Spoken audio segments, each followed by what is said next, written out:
The Raven's Curse. The True Horror of Poe's Death. Chapter 1. The Tavern Door Creaks. The wind howled through Baltimore's streets on the night of October 3, 1849, carrying with it the scent of damp earth and something fouler, like rotting roses. Inside Ryan's tavern, the patrons drank away their worries, their laughter drowning out the storm. Then the door burst open. A figure staggered inside, his once fine clothes reduced to tatters, his face gaunt and slick with sweat. Edgar Allan Poe collapsed against the bar, his breath coming in ragged gasps. His eyes, wide and bloodshot, darted around the room as if expecting something to emerge from the shadows. "The Raven," he whispered, his voice cracking. "It followed me here." The bartender, Joseph Walker, leaned in closer.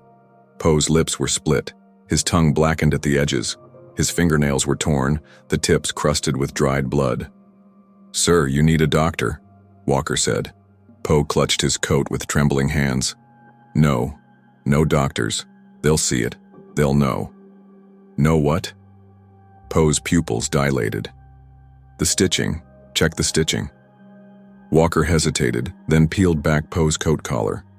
A single black feather was sewn into the lining, not tucked, not stuck. Sewn. The thread was coarse, uneven, as if done in a frenzy, and the feather, it was too fresh, too alive. Poe let out a choked scream. "She's coming!" Then his body convulsed, and he collapsed onto the floor, twitching like a marionette with cut strings. Chapter 2. The Forgotten Days.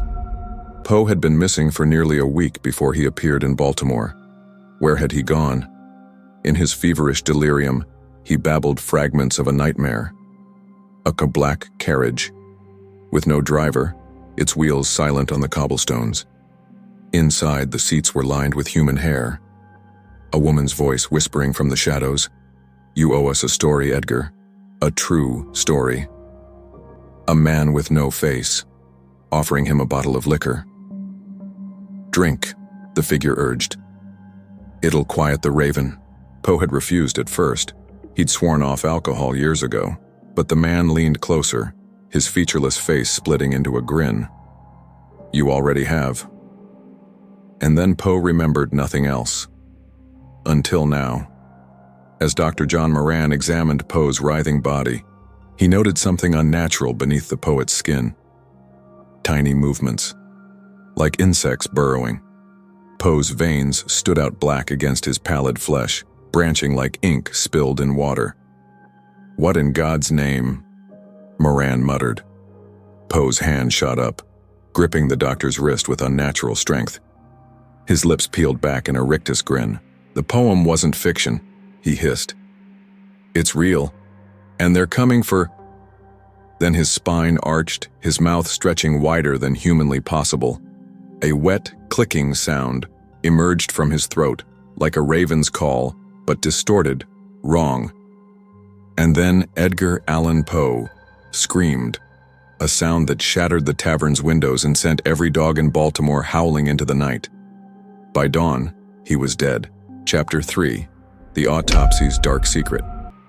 Dr. Moran had performed countless autopsies, but none like this. Poe's brain was swollen, the surface marred by deep indentations, as if something had pressed against it from the inside, testing the limits of his skull.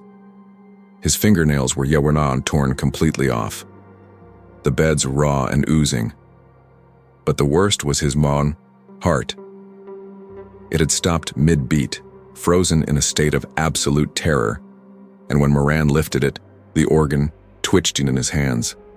A nurse assisting him swore she saw Poe's eyelids flutter, then his corpse sat upright, its milky eyes fixing on her. "Nevermore," Idiot croaked.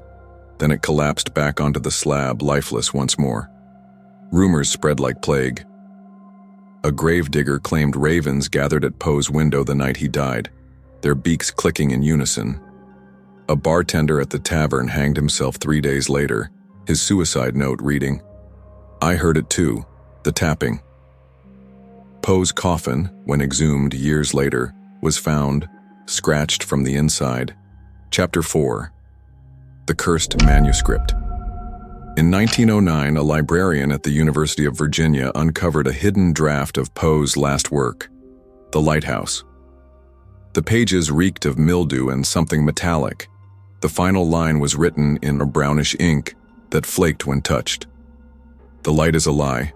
They're waiting in the dark." That night, the librarian vanished. His colleagues found his desk, covered in black feathers. His chair overturned. On the floor, spelled out in what looked like claw marks, was a single word. Quoth, Chapter 5, The Raven Never Left. To this day, visitors at Poe's grave report a faint tapping from beneath the stone, the scent of undecaying roses on windless nights, and whispers, always whispers, never more, never more, never more. But the most chilling account came from a night watchman in 2017 who swore he saw a tall, thin figure standing over Poe's grave, its face obscured by a plague doctor's mask. When approached, it turned, revealing not a face but a nest of black feathers in where its mouth should be. It uttered one phrase before vanishing. "The raven thanks you for reading." Then it was gone. And the next morning the watchman was found, catatonic, his hands clutching a single blood-stained feather. Thank you so much, and if you did enjoy it, please think about liking and subscribing. Thank you.